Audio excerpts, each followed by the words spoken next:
Hi, Kenan Malik. Hi. Welcome to our program. Well, it's nice to be back. Thank you.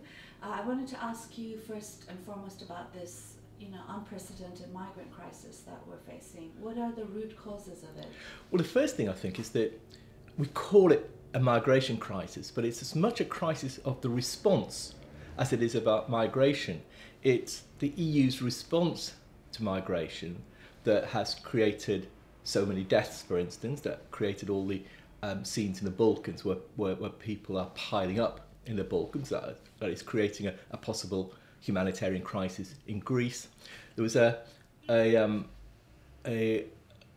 journalist from Der Spiegel magazine, who visited Frontex, which is the European Frontiers Agency responsible for keeping the borders safe, as it were.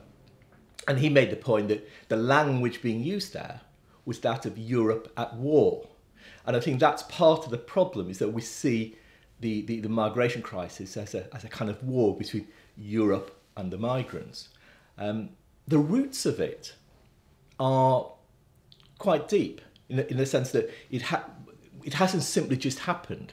The people have been dying trying to get into Europe for 25 years and more, and you can trace the roots of the current crisis back to the early 1990s. At that time, Spain had an open border with North Africa, and it worked very well. North African workers used to come to Spain largely to do seasonal work, and when there was no work, they'd go back, and there was no problem with it. But in 1986, Spain had joined the EU, and as part of the deal with the EU, Spain had to close its borders. So it created a close border with North Africa. It didn't stop migrants coming in, they just took to boats. And it's the first time, in fact, that people started taking to boats to smuggle themselves into Europe. And I think it was May 1991, the first bodies were washed ashore. And since then, there have been something like 20,000 deaths in the Mediterranean alone, migrants trying to come to Europe. But what the Spanish approach did was that it provided a template for subsequent EU policy towards migrants. There was EU policies based on three things. There's a kind of three-pronged attack, if you like. The first is to criminalise migrants and treat them as criminals. The second is to militarise border control. So, for instance, NATO is now involved in the Aegean to look for smugglers' boats. And the third thing is to outsource immigration controls, largely to countries of North Africa or of a place like Turkey. So back in the 1990s, the EU paid a huge sum of money to Colonel Gaddafi, so that his security forces effectively became Europe's border police. Now they're paying €3 billion euros to Turkey to ensure that Turkey keeps refugees that come largely from Syria and that they don't enter Europe. So effectively it's outsourcing border controls and relocating Europe's borders outside of Europe. And those three approaches, which began with the Spanish experience, have now become central to the European way of dealing, the EU's way of dealing with migration. But some will say, well, no, it's impossible to allow everyone in. What would your response be to that? Well, there are much larger numbers coming in than there used to be, largely because there's now an arc of conflict, if you like, from Afghanistan to Nigeria, caused by the rise of Islamism, of the Islamic State in particular, of Western intervention, a whole host of different reasons why civil authority has collapsed in many of those areas, and it has created wars, conflicts, and so there are much larger numbers coming in. But we should not overstate the numbers. 1 million came last year. That's about just over 0.1% of the EU's population. In Lebanon, 20% of the population are refugees. Turkey, with which the EU has done a deal. So Turkey it effectively keeps all the Syrian refugees in Turkey. Turkey has over 2 million refugees already. Pakistan has over 1 million. Iran has over 1 million. In other words, some of the poorest countries in the world already host much, much larger numbers than we have in Europe. If the number of refugees in Lebanon, if the same proportion were in Europe, there'd be 180 million refugees in Europe. So that, while the numbers are large, we should be wary of overstating them. If countries like Turkey or Pakistan or the Lebanon or Jordan were to take the same position, the same stance as the EU does, then we really would have a migrant crisis. And part of the EU's policy, it seems to me, is to try and get some of the poorest countries in the world to take on the task of dealing with the refugee crisis. And that is immoral, in my view. What do you say to those who say a majority that are coming are economic migrants, not refugees, and therefore shouldn't be allowed in? I think the distinction between refugees and economic migrants is often a false one. If you might be fleeing from war and conflict and persecution, you might be fleeing from poverty. It's not as if that you can make an easy distinction between the two and say one person should have the right to come to Europe, the other person shouldn't. Those who flee from persecution or from war or conflict are also looking for jobs, are also economic migrants in that sense. So we shouldn't overplay that distinction. How about people saying that it's fine to have Christians, for example, come to Europe, but given that a large majority of those fleeing are now Muslims, it is going to change the character of Europe and the West? Well, migration always changes the character of any country, but then so do lots of other things.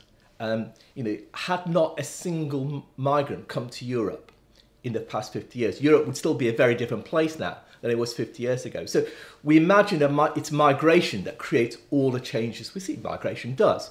But there are lots of other things from over the past 50 years that created those social changes.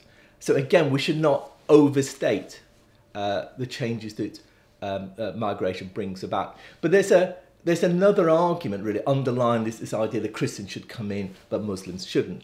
It is that Europe is a Christian continent, that it has certain values, and that Muslims don't hold those values. I think it's a wrong way of looking at what values are and how societies or communities have values. In any society, in any community, values are contested. There is no society, no community where there is a single set of values. And that's as true of Europe as it is as of Muslim communities. A supporter of the Front National or of Pegida, the anti-Muslim group, would have a very different notion of what constitutes European values than, say, you and I would, or what should constitute European values than you and I would. Similarly, if you take Muslim communities are as diverse and as conflicted in the values they hold as any other communities. Why are so many refugees coming to Europe? Because there are bitter conflicts in places like Syria, i.e. there's a contestation of values as the kind of country people want Syria to be. What people call the Arab Spring, the uprisings of people against authoritarian, sometimes Islamist leaders in the Arab world. That was a contestation of values. And it's worth remembering that in that case, in many countries like Saudi Arabia or Bahrain, the rulers were only able to reimpose control because of support from Western governments. So this idea, there's this fundamental distinction between the values of Europe or the values of the West and the values of refugees coming from Muslim majority countries is simply not true. There's a contestation of values. And it seems to me those who argue for allowing Christians in but not Muslims are actually very illiberal and therefore very un-European in the values that they're expressing. What about those who say, well, other refugee waves were different, they were better? You know, this wave is not the same. It's historical amnesia. They should go back and look at how different refugees or groups of migrants were treated. If you go back to the beginning of the last century, when there was it was a small influx of Jewish migrants into Europe, Western Europe, fleeing from pogroms in the east. There was uproar in Western Europe about Jews coming in. Britain's first Immigration Act, the 1906 Aliens Act, was designed specifically to keep Jews out of Britain. People were talking about Jews as undermining British culture, as undermining British values. There was a debate in Parliament where one MP used quite an extraordinary metaphor. He said, you know, if you have a loaf of bread and you have a small grain of arsenic in it, that's fine. But if you have too many grains of arsenic, then you kill yourself. And that's the metaphor he was using for Jewish refugees coming to Britain. Similarly, when Catholics, we forget how hated Catholics were. Catholics to America, there was a huge uproar about Catholic immigration to America. Catholics were seen actually in much the same way as Muslims are now, that their principal loyalty wouldn't be to America, it would be to the Vatican, that they had a set of values distinct from those of American values. And then you had the post-war migration from the old colonies, European colonies, from South Asia, from the Caribbean, from African countries. And the same arguments about being swamped. If you remember Margaret Thatcher's phrase that Britain would not want to be swamped by people of a different culture. This was said in the 1970s about Asian and Caribbean migrants. So the same kinds of arguments that these people have different values from us, they have a different culture from us, they won't fit in, they're criminals. They've been made again and again and again with every wave of migration over the past century. What do you say to those who are concerned about security and saying that letting migrants in is letting the jihadis and Islamists in, and that Muslims should be profiled? It's a security risk having them that's different from previous migration waves. Again, people used to make the same argument about security risk actually in previous waves of migration. But the point is that it may be that within a group of refugees there are some who are Islamists, maybe there's some who are jihadists. You may want to weed out jihadists if you know them to be jihadists. There's no reason why you wouldn't want to weed them out, no jihadists. But the point is that unless you say no one can come into Europe or no one can come into America, the kind of Trump argument, then it'll inevitably be the case that there may be some who come in who are jihadists. There are certainly some who come in who may be criminals, who may be rapists, who may be reactionary. Any random group of people in the world will have people who have reactionary views, who engage in criminal activities, and so on. Refugees are no different. Migrants are no different. They're not saints. They're like any other random group of people in the world. So unless you say no refugees or no migrants into Europe, you have to accept that that may be the case. But why should people accept that? I mean, this is Pegida's argument, for example. Even if it means a few are rapists and jihadis, isn't it better to close the borders than to let people in and risk that? Well, unless you're going to say no migrants at all, which is a completely implausible position to have. then you have to take that risk. What's the effect of the rise of groups like Pegida, even like someone like Donald Trump, on society at large? Well, I think you have to understand why Trump has such great resonance among certain sections of the US population, why populist groups from Pegida to the Front National to UKIP are growing in Europe. I think we're wrong to simply dismiss it as the rise of racism. I think it's a deeper issue than that.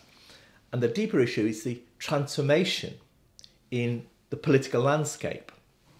And if you go back to the post-war Europe, the political landscape was built around a fault line between left and right, between social democracy and conservatism. That has largely disappeared.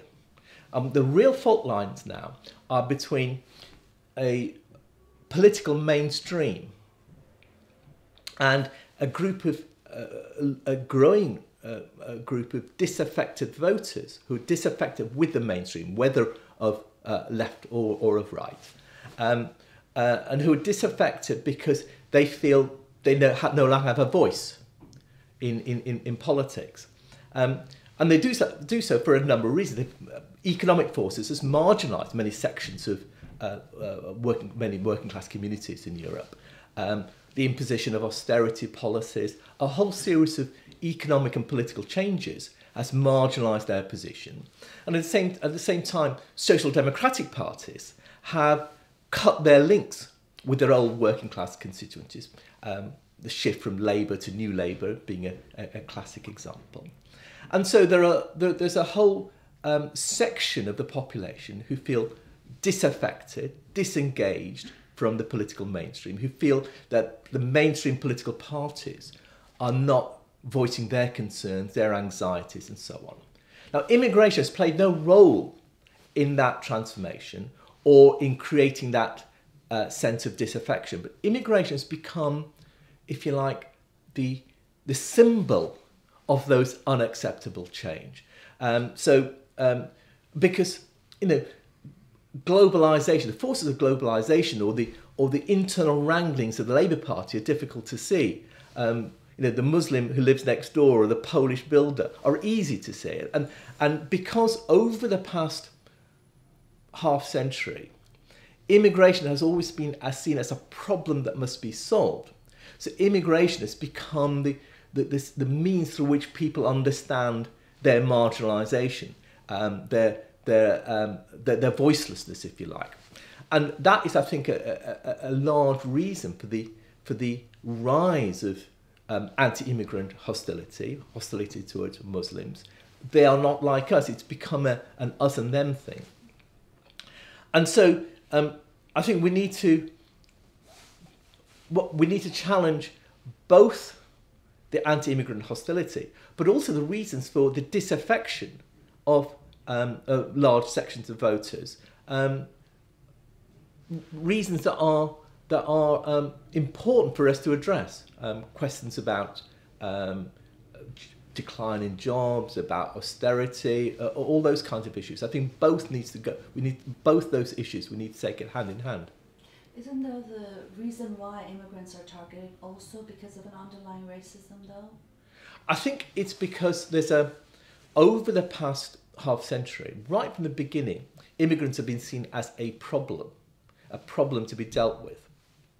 And so inevitably that's the framework in which all society looks upon immigrants, not as a resource, not as a group of people who've actually made our societies better, but as a problem that must be dealt with. And in the context of a political landscape where people are disaffected from the mainstream, the immigration has become symbolic of the failures of the liberal elite to listen to what people want. When does it become bigotry, though, then? Is there no bigotry when there's a discussion around immigration issues? Oh, yeah, there's lots of bigotry, there's lots of racism. All I'm suggesting is that we shouldn't dismiss all those who may follow UKIP, who may support UKIP on the front, or even the Front National or Pegida, as just being racist. Clearly, somebody like Donald Trump is bigoted, he's racist. But that doesn't mean that all those who might vote for him, who might support him, are also bigoted and racist in that fashion. There are reasons, I think, we should understand as to why they've become so disaffected and disengaged from the mainstream, and also why mainstream policies have encouraged that. It's one of the ironies of the political scene today that mainstream politicians, on the one hand, attack groups like the Front National or UKIP or Pegida as being racist, and at the same time they adopt anti-immigration policies. They promote that sense of antagonism against migration. And what happens? Well, first, it just increases cynicism about mainstream politicians, but it also legitimises the arguments of the far right when it comes to migration, Muslims and so on. As a final question, what's the solution? I mean, do you think we can safeguard borders anymore? It just seems impossible. And if not, then what's the alternative?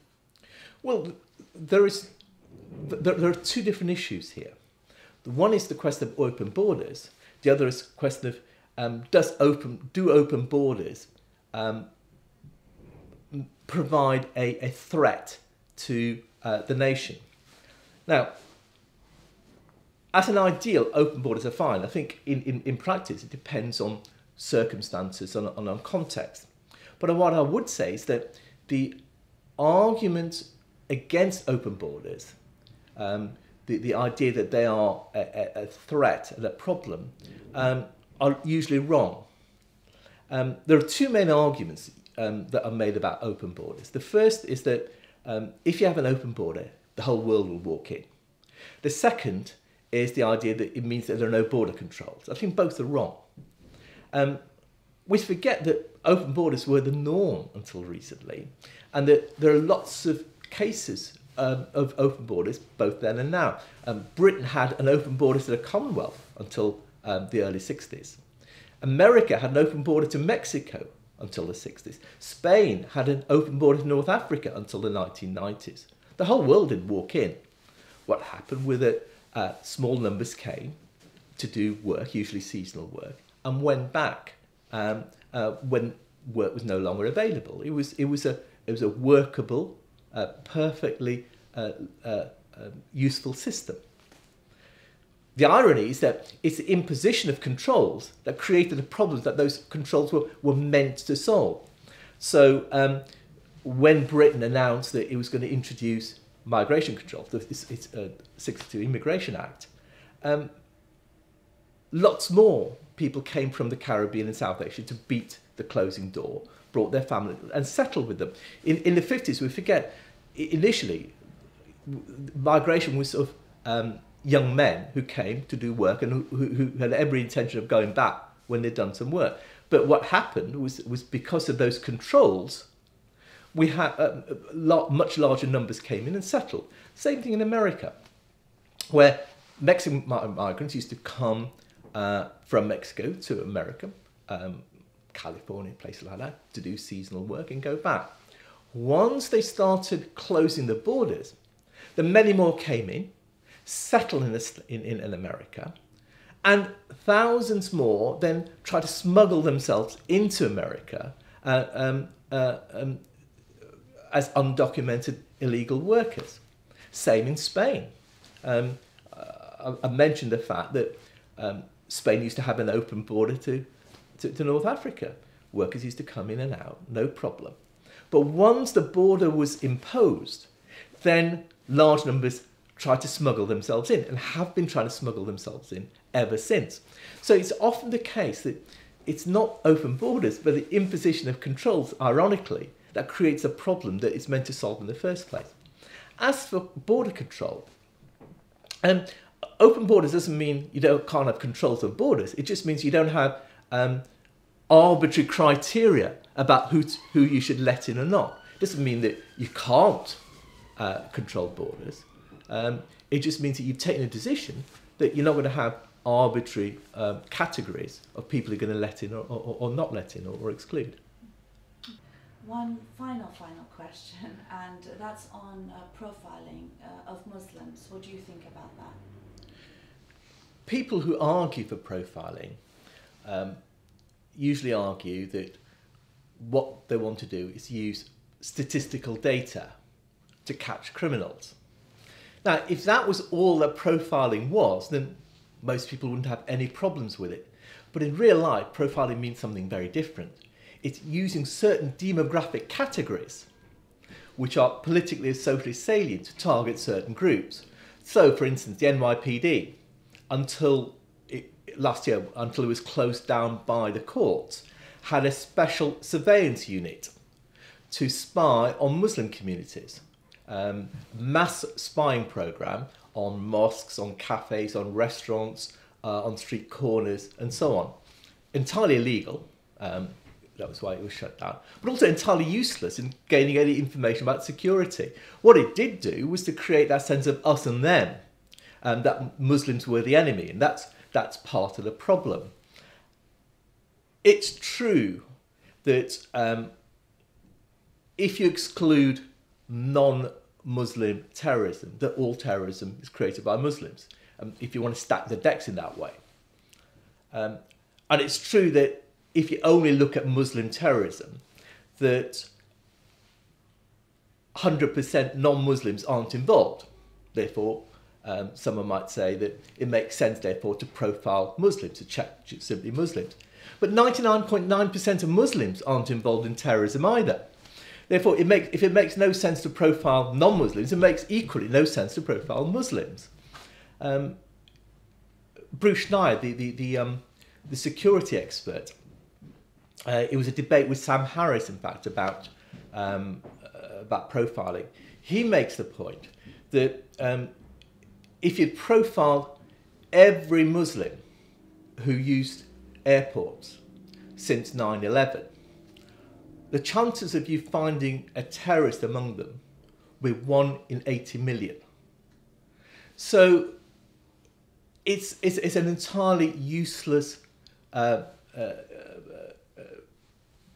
policy from a security point of view. From a social and political point of view, what it does is sets up divisions, creates an us and them attitude, sets up all Muslims as potential terrorists and therefore as potential targets. It's politically wrong, and in terms of security, it's useless. What is a security alternative? Well, the first point to realise is that there are very few terrorists. That mass trawling of communities and mass trawling of travellers is not going to help you to catch the handful of terrorists. Bruce Schneier, again, he makes a point very well. He says, what we should do is not be terrorised by the terrorists. If we start profiling, what we're doing is actually giving in to terrorists, because what the terrorists want is to be able to terrorise us. That's what we should say. We're not going to be terrorised by the terrorists. We're not going to engage in policies that are destructive, divisive, and have no value at all.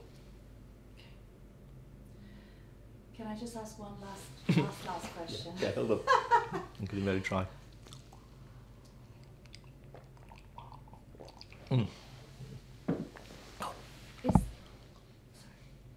Is there any type of profiling that is legitimate in security terms? Well, if you define profiling as the using of data to catch criminals, I'm quite happy with that. But as I said, that's not what happens in real life. If you want to use data in a reasonable, rational way, that's fine. No, what I mean is with the idea that profiling people based on behaviour rather than on their religious or ethnic affiliations. Yeah, I mean, there's behavioural profiling. That's just another form of using data to to try and enforce security, to try and enforce law enforcement. That's fine. There's nothing wrong with using information, with using data. The trouble with what we call profiling, what is called profiling, is that it's the opposite. If you profile every Muslim in the hope of catching a terrorist, that is not using data to catch terrorists. It's a case of not using data. It's just simply targeting Muslims and the Muslim communities. So yes, use data, use information, but don't do a kind of mass trawl, a mass surveillance program of Muslim communities. Thank you very much. Pleasure.